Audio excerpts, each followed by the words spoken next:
perfect beer, I think. Cerveja perfeita.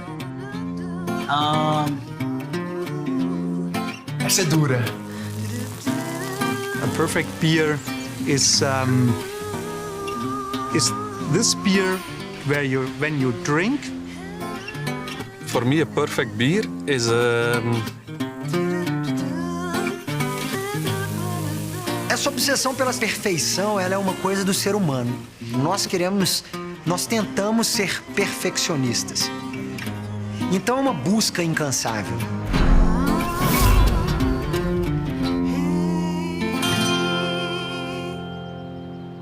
What is a beer? A beer is an experience.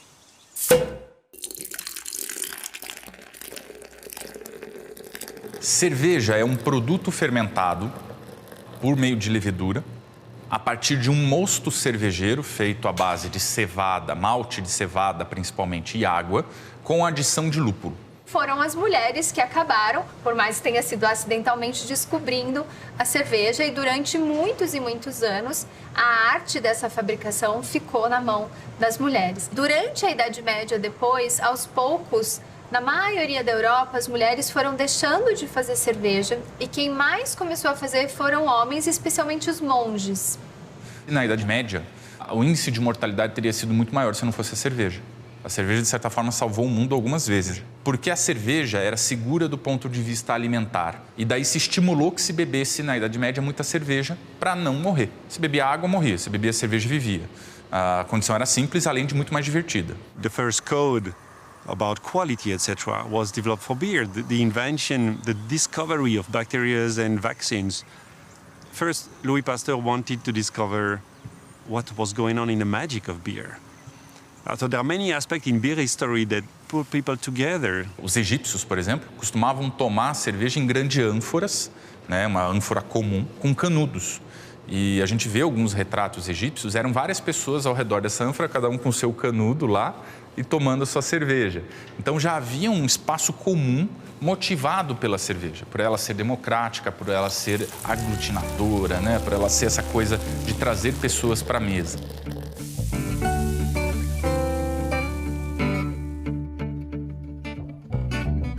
Pensar na ânfora egípcia é pensar na garrafa de 600 ml de 1 litro na sua mesa, onde você divide em vários copos.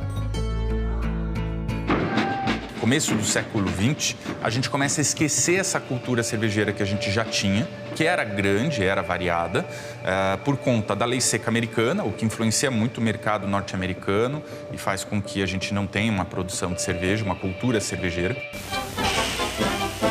But times were becoming more and more troublesome. There was agitation on every side. Prohibition agents were raiding liquor selling places and destroying illegal beer. E as grandes guerras no restante do mundo também faz com que a gente deixe de pensar em cerveja. O pensamento pós-guerra é um pensamento meio apocalíptico e as pessoas começam a procurar cervejas que são fabricadas em massa. Esse estilo é uma suavização das cervejas Pilsens originais e cria-se um estilo extremamente suave e refrescante que hoje é referência no mundo, que é a American Lager, o que a gente consome como tipo Pilsen. Essa cerveja, a partir dos anos 40, ela decola, vira a maior parte da produção mundial, faz com que a gente esqueça que existem 120 estilos de cerveja no mundo. O mindset muda com a contracultura dos anos 60 e as pessoas começam a procurar alternativas de consumo, alternativas de estilo de vida.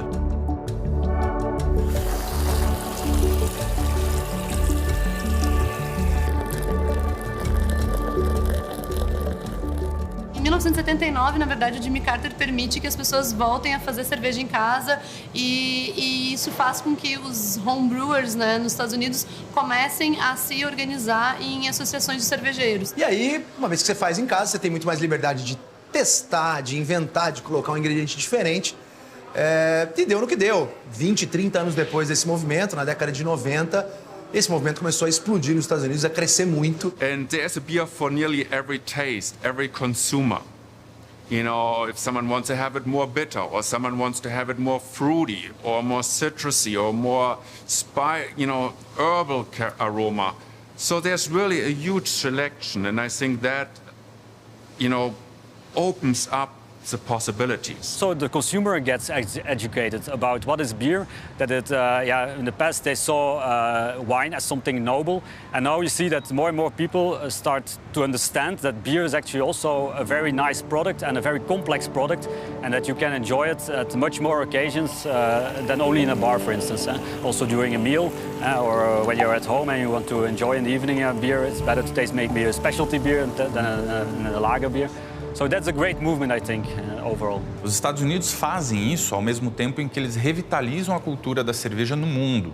No Brasil, isso acontece mais propriamente a partir de 95, 96, com algumas micro cervejarias que a gente chama de primeiras cervejarias do movimento artesanal brasileiro, como a Dado Beer, por exemplo, que foi muito importante em 95, a Colorado em 96, cervejarias que vão marcar a época e trazer a ideia da cerveja artesanal para o Brasil. Quando a gente vê hoje o movimento craft como um todo, ele vem se expandindo a cada vez mais em diferentes lugares. Mas eu gosto muito de lembrar um pouquinho da história da cerveja, né? A cerveja sempre foi craft, a cerveja sempre começou em pequenas escalas, diferentes regiões, produzindo cerveja com os ingredientes que estavam ali.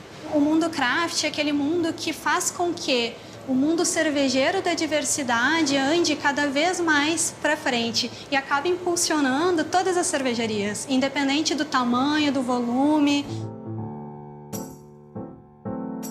There's no definition of craft beer in Bavaria.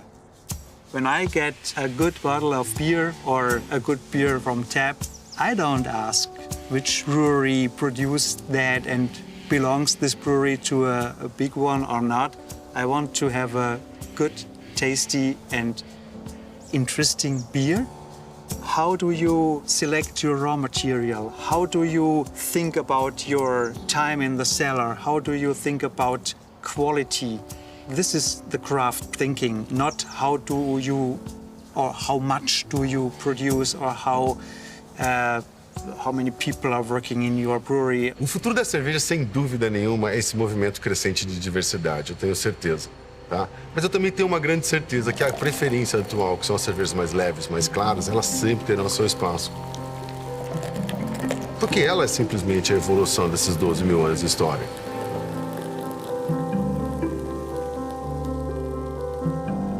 Meu pai é um amante fervoroso de cervejas.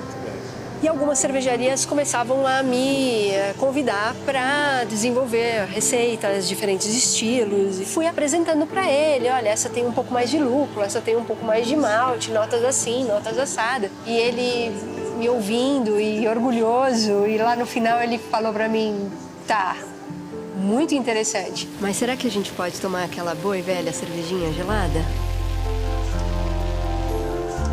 Na hora, eu voltei às minhas origens e eu voltei a valorizar a cerveja de todo dia, que foi minha e é de milhares, milhões de brasileiros até os dias de hoje.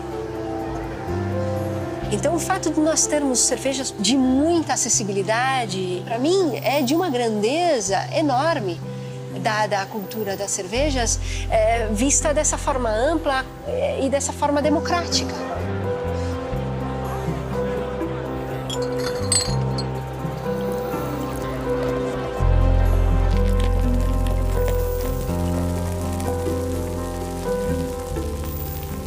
For me, perfect beer has all of that inside. Perfection is there's, like we say, there's a lot of love and attention and passion going in a beer. You can taste that. You can't make beer like a machine. Brewing beer and being a brewmaster, you know, it's very, very difficult. And it's not only a science. Science is very important. It's also a handicraft, you know how to do it and add the hops and everything. But it's also an art.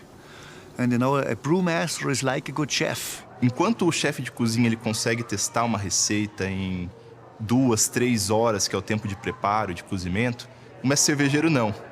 As cervejas mais rápidas são produzidas em 2 semanas, mas a gente tem cervejas que levam meses, até anos para ficar pronto. De nada adianta a gente ter uma boa receita, eu posso te dar qualquer receita de qualquer produto que a gente faça. Se eu não te ensinar o jeito de fazer, você nunca conseguirá. Você busca equilibrar sabores, você busca equilibrar aromas. Na cerveja, Talvez esse é o ponto-chave para a cerveja perfeita. Equilíbrio. Equilibrar aroma, equilibrar sabor, equilibrar doçor, equilibrar amargor.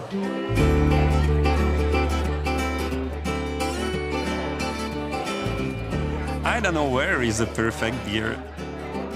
I keep finding new fantastic beers because I like the discovery of what everyone can put in beer, right? I think the attention to using your specific ingredient and to craft them to the perfect product, I think it's the quest of the brewers, the quest of the brewmasters to make the best of it. Os 120 estilos de cerveja dependem basicamente de 4 matérias-primas básicas: o malte, a água, o lúpulo e a levedura. Com isso, você consegue fazer basicamente os 120 estilos de cerveja.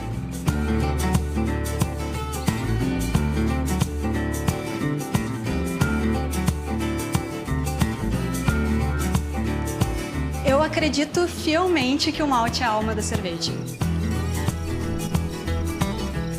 É o principal ingrediente da cerveja, ou seja, é a base para qualquer cerveja que tu for produzir.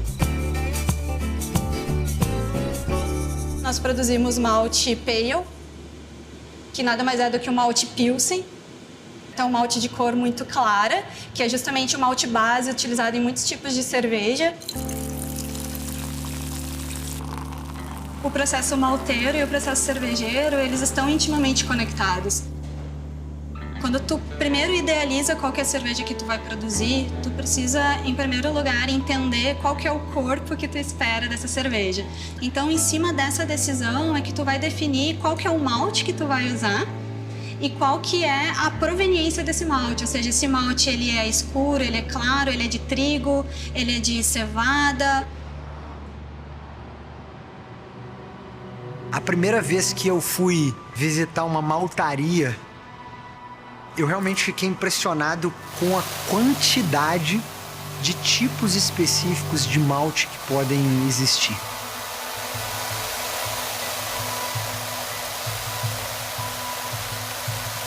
Desde um aroma que vai lembrar um biscoito, ou até um aroma que vai lembrar um caramelo, ou uma torra, ou um chocolate, que você vai colocar de acordo com o que você quer da receita. Então, essa especificidade do malte perfeito que você escolhe é aquele malte perfeito para a sua receita perfeita. E a melhor analogia para a gente entender o que é o malte é pensar naquele grãozinho de feijão que a gente lá na infância plantava no algodão. Então, eu vou dar umidade para esses cereais, o embrião vai começar a germinar. Ao invés de eu continuar estimulando esse embrião a virar uma planta, eu interrompo o processo de germinação. Quando eu seco o meu grão, eu posso utilizar temperaturas diferentes e tempos diferentes. Se você deixar um pão de queijo um pouco tempo, ele vai ficar cru por dentro.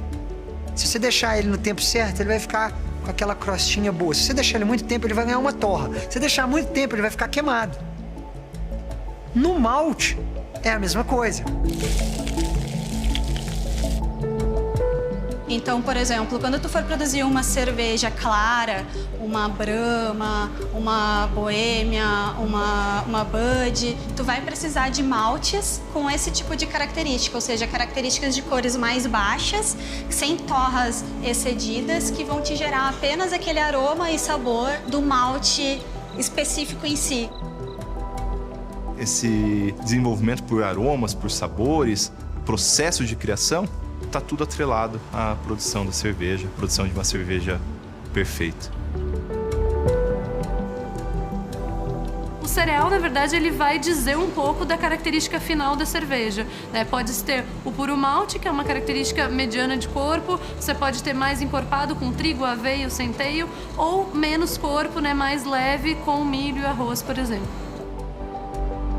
Uma marca que nasceu utilizando um cereal não maltado e há 100 anos essa cerveja é feita desse jeito, não é hoje, porque as pessoas estão falando que puro malte é melhor ou que puro malte é mais nobre, que a empresa deveria mudar a receita e fazer aquela cerveja virar 100% malte. A gente já testou tudo que você imaginar para produzir cerveja. Cada um desses cereais, ele dá uma característica na cerveja, seja de sabor ou de corpo. Cada estilo vai pedir uma combinação certa de maltes. Mas eu também tenho a minha combinação de maltes que vão focar mais num toque de aroma, de um sabor diferente. Vou usar 5% de um para me dar mais uma tonalidade na minha cerveja. Agora eu tenho usado bastante o centeio em algumas receitas, porque o centeio dá uma leve picância no paladar. Se você usar ele de forma suave, você consegue valorizar o frescor da cerveja. Quase todos os estilos admitem malte de trigo. Não pelo gosto, em pequenas quantidades, 10, 15%, porque ele ajuda na espuma. Ele dá uma espuma mais consistente, ele dá uma espuma mais forte.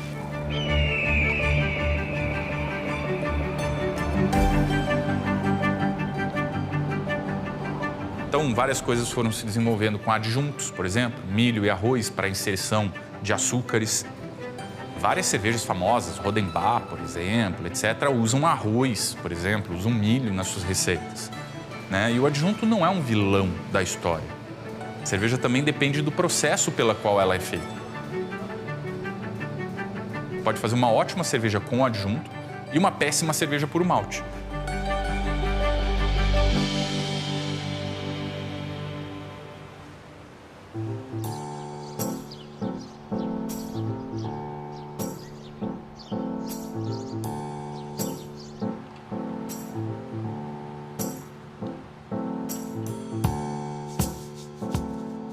For me, hops is the most interesting ingredients for beer.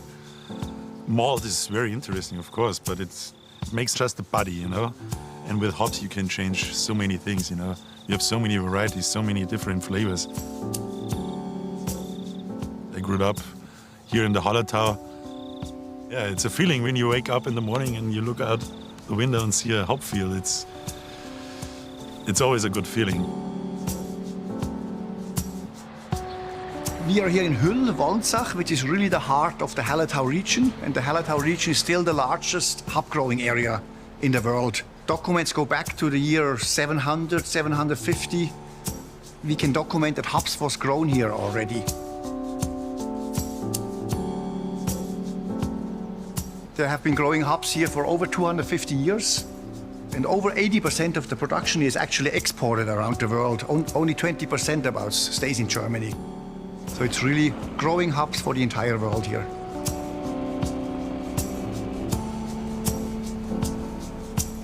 It's not easy to grow hops, and the secret is, you know, it's about the length of the day during the summer. That's the most important thing. So the latitude is very important. And the Hallertau region is exactly on the same latitude like the main hop growing areas also in the USA and pretty much around the world. Both in the northern hemisphere, but also in the southern hemisphere, you know, Australia, New Zealand, Argentina. They're also growing hops, but it's always around the 45th, 50th degree, because the hop plant is perennial. You know, you plant it once, and then every year the hop keeps coming from the same rootstock. That's why it's almost impossible to grow hops anywhere else. For example, Brazil, because it's too close to the equator, and the hops would grow maybe that tall and then start to flower, and then you don't have a yield.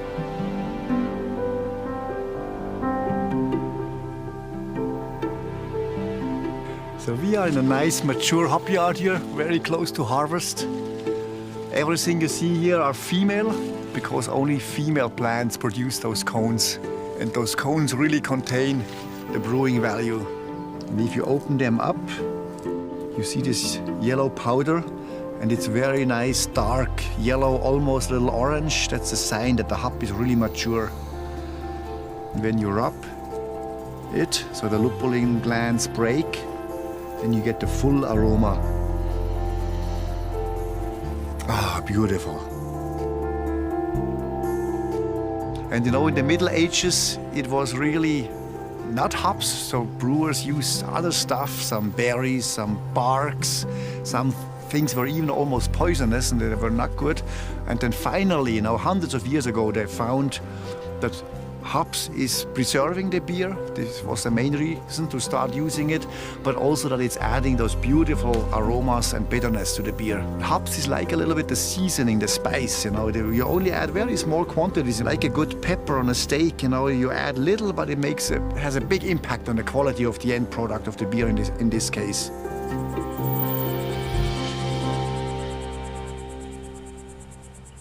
The traditional way of hopping is adding the hops to the brew kettle, you know, where they are boiled, so it's really hot in there.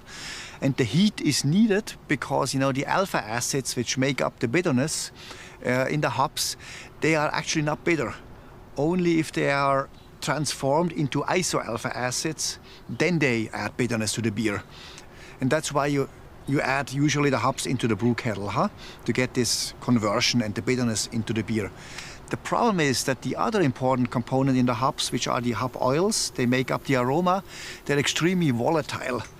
So if you boil, if you add heat, you know, they evaporate very quickly. Some of the fine aroma components disappear in the first 5 minutes of boiling. It's like cooking. If you put all the spice at the beginning, they're gonna smell in your kitchen, but there is nothing more in the plate. So if you want the hop oils to give a nice signature, you need to go on the cold side. But again, it's not just one thing. You know, cold is where? Fermentation, end of fermentation, maturation, where is it? And then what? Which variety? How much variety? For how long? For me, the quality is in the balance, the bitterness, and the signature you want to give. We grow more than 32 varieties on this field there, and for us it's good to see how the flavor turns out. You have so many ways to make a beer, you know. You just have to match the hop to the beer you want to brew, so it's really the perfect hop for the perfect beer you want to brew. On top of our hop farm, and from here we go, you know, that's right after the picking machine. The hops are coming here to a holding tank, and then they go over to the kiln.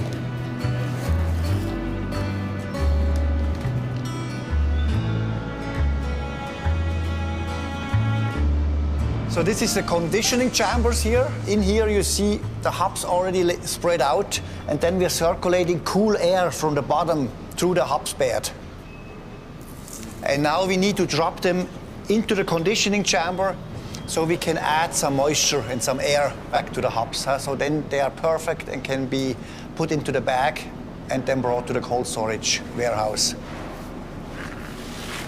So once it's pressed into pellets, which makes it a more compact product, easier to handle, easier to dose, but then afterwards it is also packed in foils, protected from oxygen by using inert gas.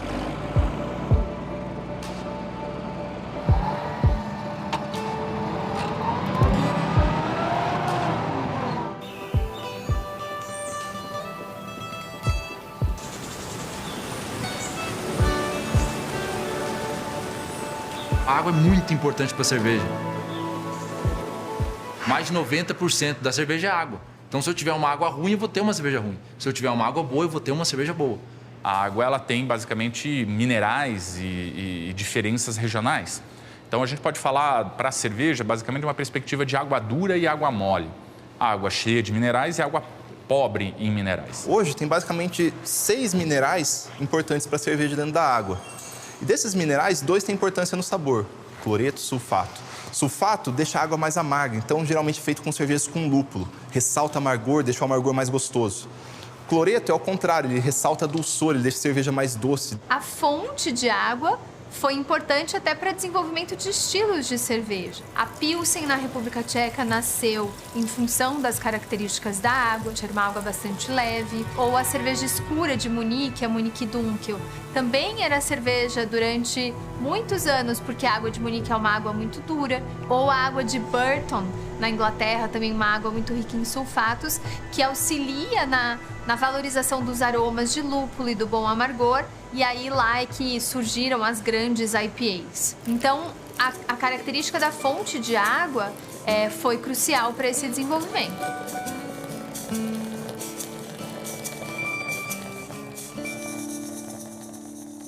Ela tem um papel importante na história da cerveja, porque sua composição química muda a cerveja. A gente não tem uma água, a água não é neutra do mesmo jeito em vários lugares. Nós que estamos no Brasil gostamos de uma cerveja muito leve.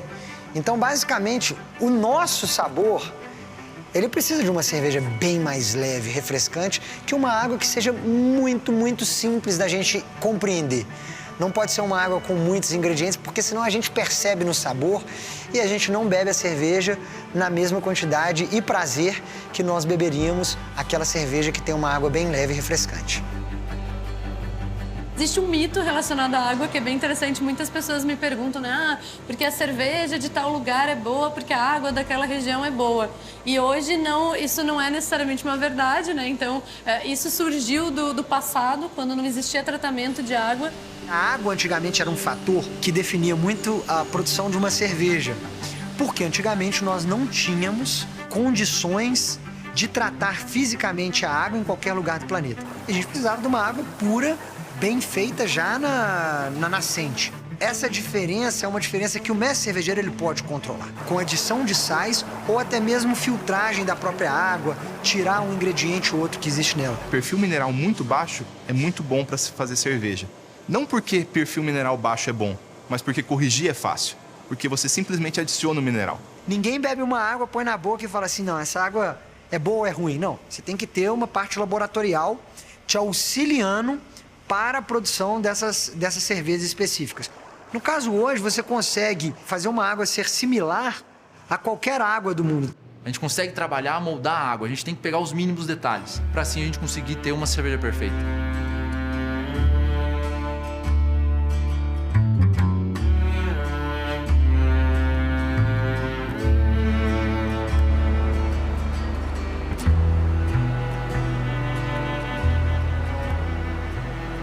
Quem faz cerveja, na verdade, não é o mestre cervejeiro.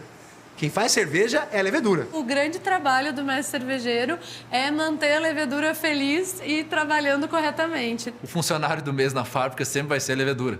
Eu posso fazer a melhor mistura, eu posso extrair o melhor açúcar da melhor forma, fazer o mosto mais limpo de todos. Se não tiver a levedura, não adianta, é ela que vai fazer.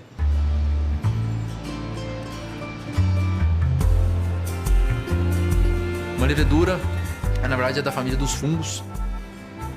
É uma célula que tem a característica de consumir açúcar, se multiplicar e fazer essa fermentação. The role of the yeast is two parts. One part is the production of the alcohol and carbonic gas, and for this require energy. So the yeast will split the sugar into alcohol and carbonic gas. And on top of this, the yeast need also food coming from the wort. It's the nitrogen source that you have in the wort. And the side product of this growth are a little bit lost in the medium and provide the flavor. A gente tem dois tipos básicos de levedura, ales e lagers, né, que vão fazer cervejas diferentes, mais e menos complexas, pela capacidade dela produzir subprodutos de aroma e sabor. Né? As ales, as Saccharomyces cerevisiae, você vai ter mais quantidades de subprodutos de fermentação, enquanto nas lagers, Saccharomyces pastoriana, você tem menos subprodutos de fermentação. The ale fermentation is more rich in flavor, so it's strongly fruity, floral, in some case spicy clove, generally beer that are higher in alcohol as well. Whereas the lager style is more subtle, balanced with the hops to have something more drinkable, something less heavy than the ale. Cold fermentations is not so easy. The mechanic of making fridges has been invented during the 19th century. So before that, you use the ice that you crop from the nature. Just before the winter, all the bacteria, the acidification was much too strong.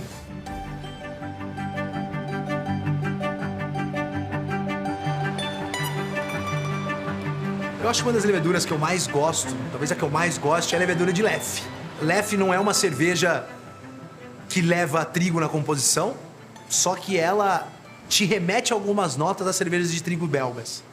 Então, você consegue pegar aquele fenole com aroma de banana na cerveja, um pouco misturado com um caramelado do malte, que é incrível e é 100% da levedura. A gente tem 4 grandes escolas cervejeiras no mundo.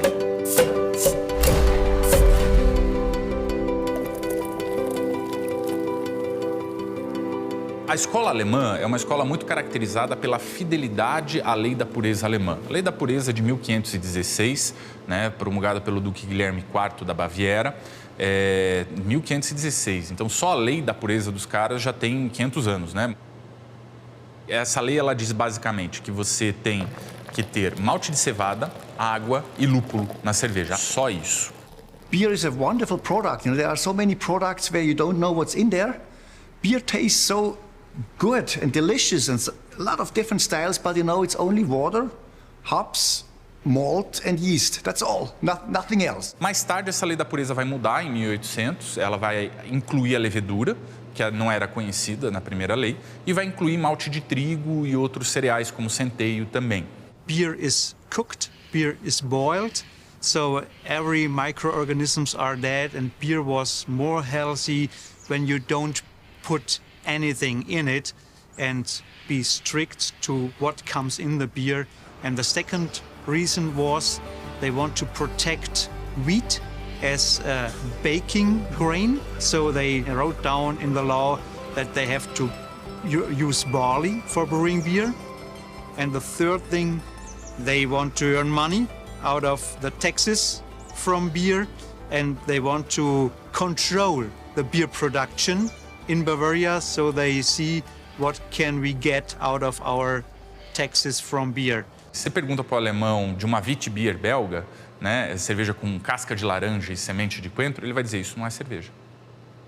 Tá? Então, o que importa é menos talvez a lei, mas a fidelidade do alemão à lei. O alemão, ele é muito regional. Ele estimula a economia local, ele estimula a cidade, o bairro dele, ele tem esse princípio por uma regra cultural dele. Então, a cerveja boa para o alemão, normalmente, é aquela mais perto. Isso fez com que os estilos de cerveja alemãs se desenvolvessem em determinadas regiões da Alemanha e sejam mais consumidos até hoje naquelas regiões. In Cologne, Kölsch beer, in Düsseldorf, Alt beer and so on.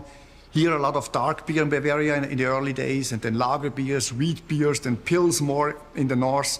A lot of seasonal beers. So big tradition, big variability, so the people always had choice.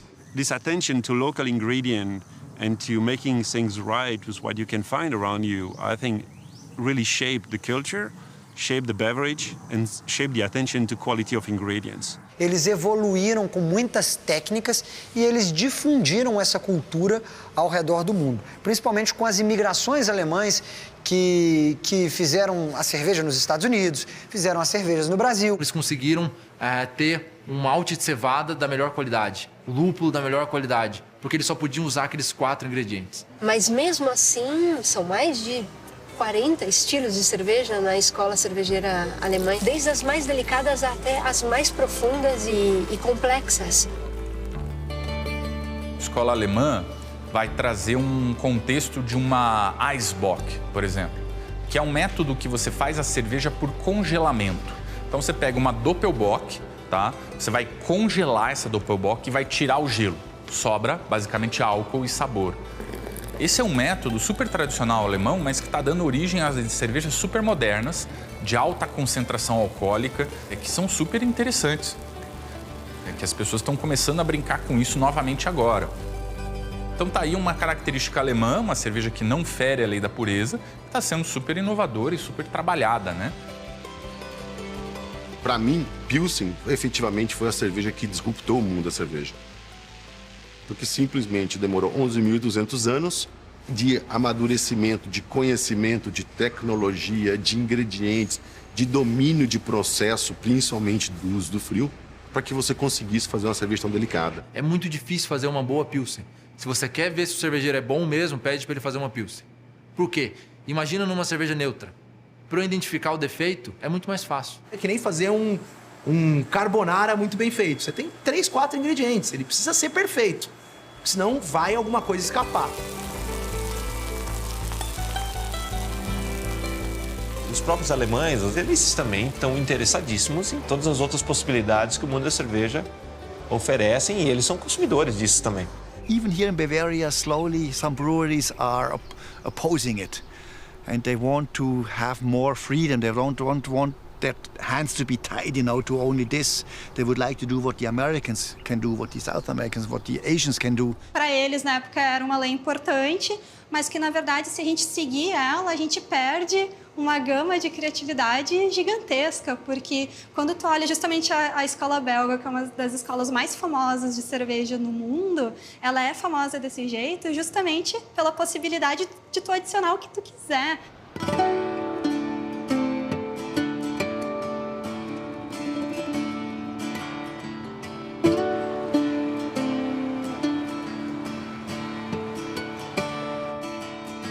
The Belgian beer world is much more diverse and much more complex to discover, I would say, than the German one.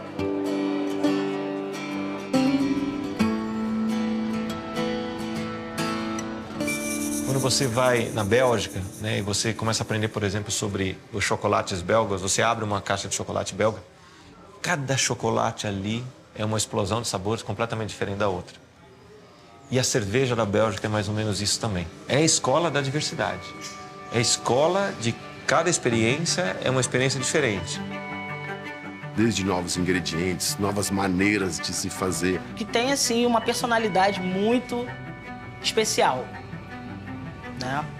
São cervejas delicadas, que tem um teor alcoólico potente. Desde a adição de frutas, ou até mesmo as fermentações naturais, com bactérias, leveduras selvagens, essa ideologia ela iniciou na escola belga. Então é uma escola da criatividade. O belga chega chutando a porta, ele não tá nem aí, não tá ligando para a lei da pureza alemã. Os caras usam fruta de tudo quanto é tipo.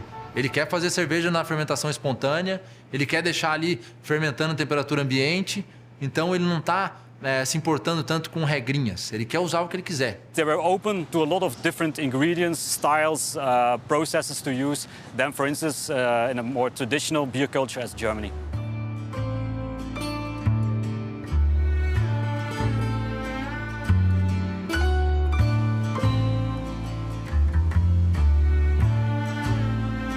This is the place where more than 800 years ago the Abbey of Lef was founded. Every abbey in Belgium, they used to brew their own beer. The beer now is produced in different breweries here in Belgium, of course with modern technologies, not like 800 years ago anymore. Everything that we brew is going to the Abbey of Leffe, and there the fathers give their okay. So they still own the recipe.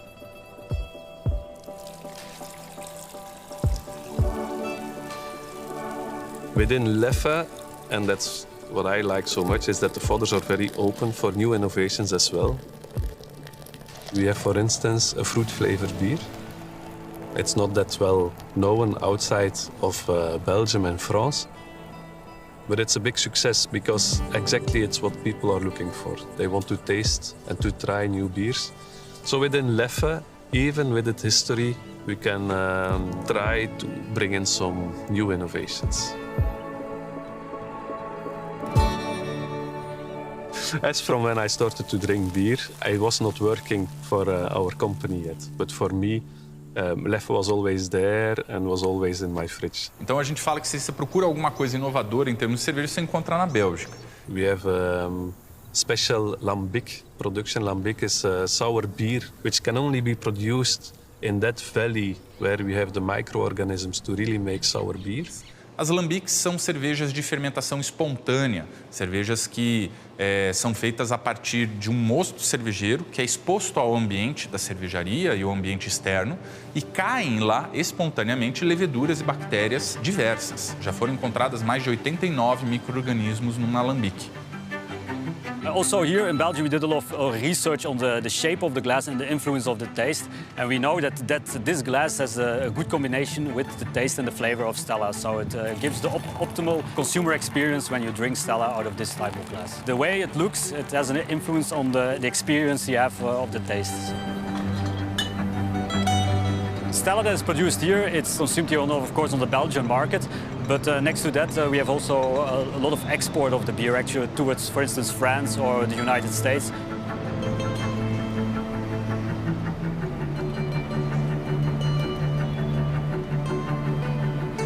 We fill about 60 to 70 different beers, actually. We are, of course, a very big brewery, so also some of these beers are produced in other breweries, and they are then road tankered to Leuven, and they are filled on our filling lines. We produce about 60 to 70% of the volume that is consumed in a country like Belgium.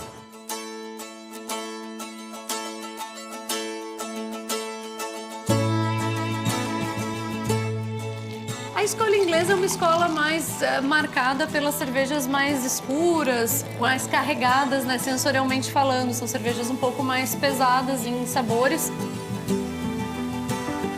Então, a escola inglesa engloba as cervejas como as stouts, as porters, que são cervejas que elas levam uma pequena adição de malte bem tostado, mas essa pequena adição já serve para deixar a cerveja preta. Pode vir a dar um sabor de café, pode vir a dar um sabor de chocolate na cerveja. Você pode falar da Porter, da Stout, você pode falar das cervejas que são mais malte torrado, etc. Mas, para mim, a escola inglesa é o pub. As mulheres lá atrás produziam cervejas nas suas próprias casas e, aos poucos, começaram a usar essa cerveja para trocar por outras coisas ou vender localmente. E a casa delas começou a ser muito frequentada. Então, começou a ter sempre muita gente na casa dessas mulheres, que eles começaram a chamar de public houses, porque estavam virando casas públicas, né? E aí vem a abreviação dos pubs. O pub é um símbolo precioso aí da escola inglesa, que junto traz a questão dos pints. É outro simbolismo da escola inglesa, aquele copo com um dedinho de espuma lá só. Eles também reforçam sua identidade com as cask beers ou as real ales, que são formatos tradicionais dessas cervejas. Pode ser qualquer estilo, desde que refermentado no barril, tá? Um barril que antes era de madeira, hoje é de inox, apenas para transporte, e servida por gravidade. Então, você coloca esse barril numa estante, com um biquinho para baixo, coloca uma torneira nesse biquinho e abre uma tampinha em cima e serve. E isso faz com que, em poucas horas, a cerveja perca um pouco de carbonatação e justifique o fato da gente achar que as cervejas inglesas muitas vezes são menos carbonatadas do que outros estilos de cerveja e consumidas a temperatura mais quentes. Cervejas bem cheirosas também, ales de alta fermentação, cervejas também fantásticas, com aspecto talvez mais terroso, com lúpulo não tão evidente. E também inúmeros estilos de cerveja, uma escola cervejeira também muito legal. A história da IPA, na verdade, as pessoas até não sabem, né? Ela é uma cerveja inglesa. A English IPA é a primeira IPA. Navegantes ingleses viajando para as Índias nas suas explorações de terras, cervejas não chegavam tão bem. Voltavam para a Inglaterra, reclamavam com seus cervejeiros e pediam para que essas cervejas aguentassem mais as viagens. The name of Indian Pale Ale was really, an ale produced in England for the troops in India. And it required to add far more hops into the beer to make it stable for the long trip on the boat. E com isso surgiu o estilo IPA, então, né? Essa carga maior de lúpulo deu mais amargor, deu mais aroma e também o lúpulo ele é um conservante natural. O que havia era uma grande parceria entre a empresa que fazia importação e uma cervejaria inglesa, a quem é atribuído muitas vezes a invenção da IPA, que é a cervejaria do George Hodgson, e ele acaba dominando o mercado das Índias enviando Pale Ales e Porters. O nome IPA só vai aparecer num jornal da Austrália, né, cerca de 1830, depois em Liverpool. Então a gente está falando do final de 1700 para o começo de 1800. É uma evolução de quase 50 anos para você chegar num formato final. Então a IPA não é um estilo inventado por uma pessoa ou descoberto, né, ali como Thomas Edison descobriu a lâmpada. Não, não é assim.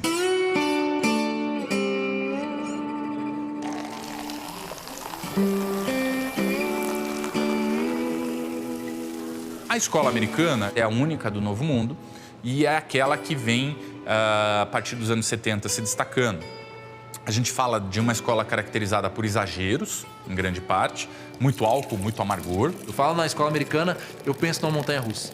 Porque é o cara extremo, ele quer fazer tudo o máximo, ele quer tirar ali o máximo que ele puder fazer, ele não tem também limite, ele quer inventar o máximo. Então você pegar e tem cerveja com 70% de álcool. Essa marcação sensorial foi encontrada como um caminho de identidade totalmente original e criativo por parte dos americanos. Os lúpulos americanos, as variedades nativas, trazem características também muito peculiares, que são essas notas cítricas de frutas tropicais. A grande base da escola americana é a escola inglesa. Eles pegam lá Pale Ale, vão pegar um lúpulo americano, mistura tudo e faz uma American Pale Ale. Pega a IPA inglesa, o lúpulo americano, mistura, faz a American IPA. Eles vêm pegando estilos belgas e fazendo, por exemplo, as sours, né, inspiradas nas lambiques ácidas. Então, eles vão resgatar muitas das coisas do mundo, maturação em madeira, e trazer isso para dentro da sua escola. When you work in a brewery here in Bavaria, you make a lager, you make a wheat beer, you make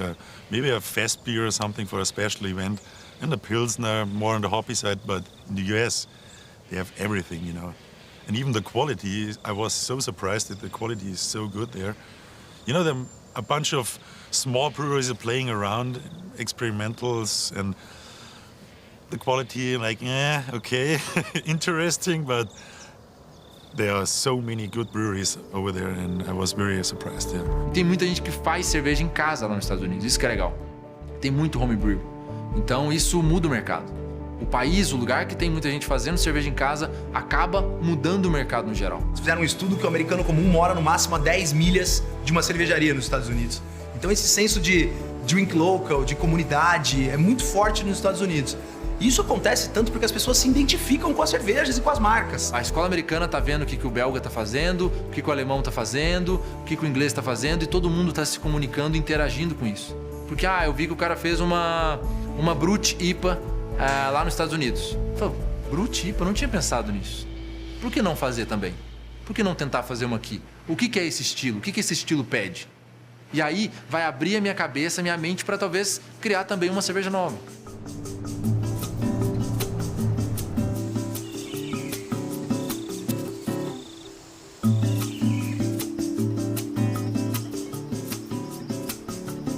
O Brasil hoje, ele vive um momento muito legal. A gente está no momento de pegar estilos de fora, trabalhar um pouco para nossa realidade e exportar.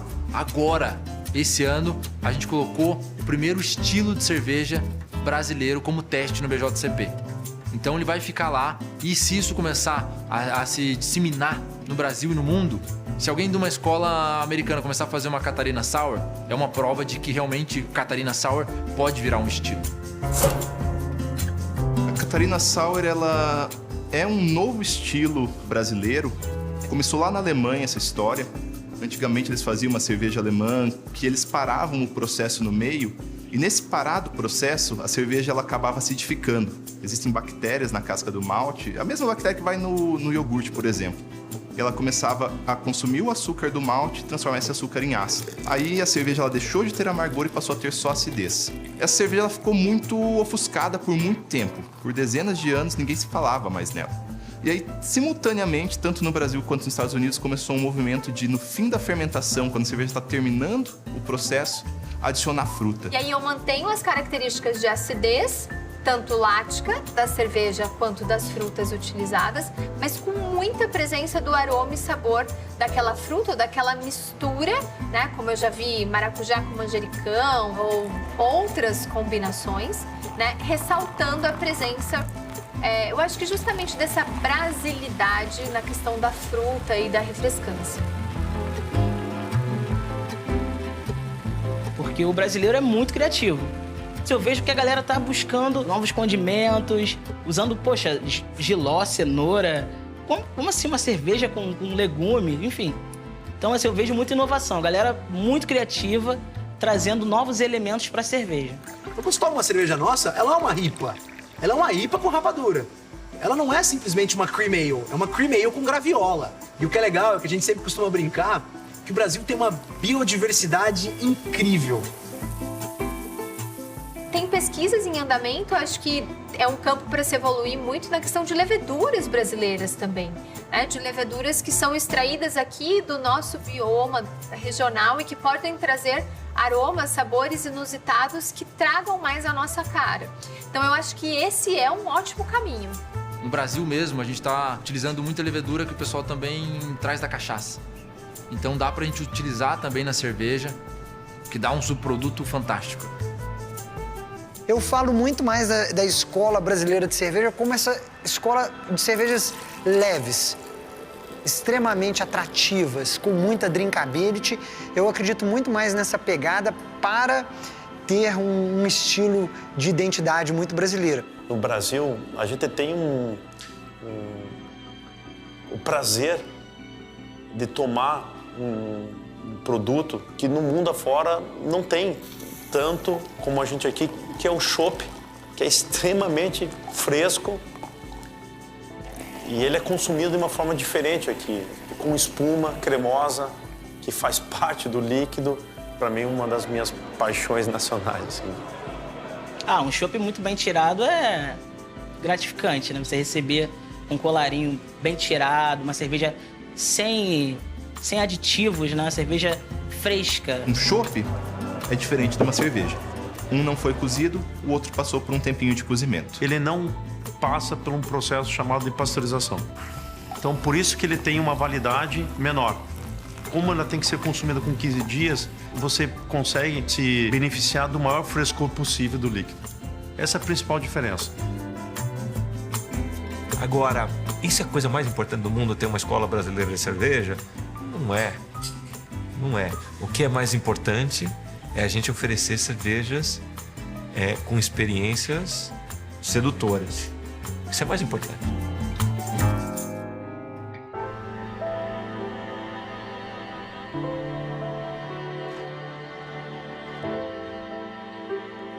Of course, I remember my first beer in my life. It was a Munich Lager. Eu gosto muito de tomar as lagers.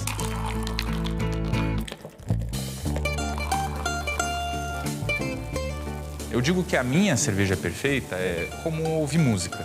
Vai do momento e do mood que eu tô, do meu humor.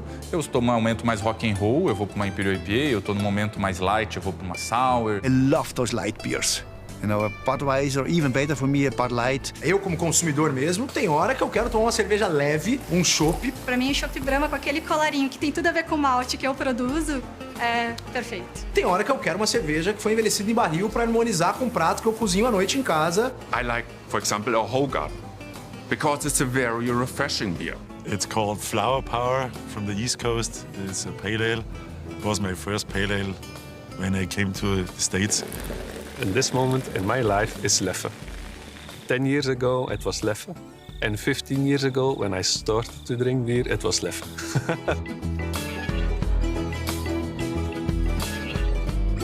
For me, it's all about the occasion. There's always a perfect beer for a certain occasion. There's a beer which I would order depending on the circumstances. Não existe uma única cerveja perfeita. O que existe é a cerveja que melhor se adequa ao momento que você está vivendo. A cerveja que era perfeita para mim há 10 anos atrás não é mais a cerveja perfeita hoje. A cerveja ela tem que te entregar o que você quer naquele momento. É aquela que te dá sorriso, sem dúvida. It is just the right beer to the right time. The feeling has to be perfect.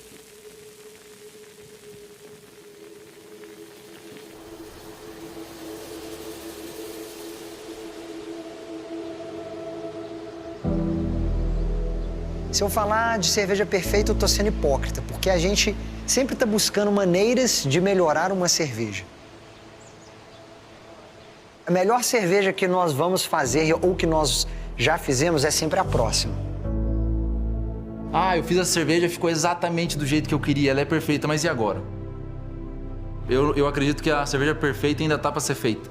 Essa cerveja pronta, ela é o resumo de uma paixão de várias áreas. Desde o cientista até o operador de uma máquina, até o cara que está no campo colhendo a cevada, até o cara que está ali no campo pegando nas mãos esse lúpulo. When I was still a young man, just starting to take the job over from my father, you know, and buying the hops for the biggest brewery in the world, I was still a little bit insecure. And he was telling me especially how proud he is, you know, that he's not selling those hops through a dealer to a brewery, but that he knows, who the brewer is, which beers his hops are going into, and that the brewer is visiting him directly. And he almost cried. He was so happy. This was very emotional for me as well. For me, being a brewer, I'm very proud to being a brewer, because beer brings always people together, and for me that's always fun to see when people are happy. No momento em que eu vou pro bar e tô descontraído, quero tomar uma cerveja para acompanhar um bom papo e ficar lá bebendo numa boa e tranquilo, sim, uma American Lager pode ser perfeita, por que não? Ou no momento que eu estou num bar de cerveja artesanal, diante de 40 torneiras de cerveja artesanal, e eu escolho uma, eu escolhi aquela porque aquela é perfeita para mim naquele momento. A cerveja te conta uma história. Não é o que você coloca no papel, é o que você sente.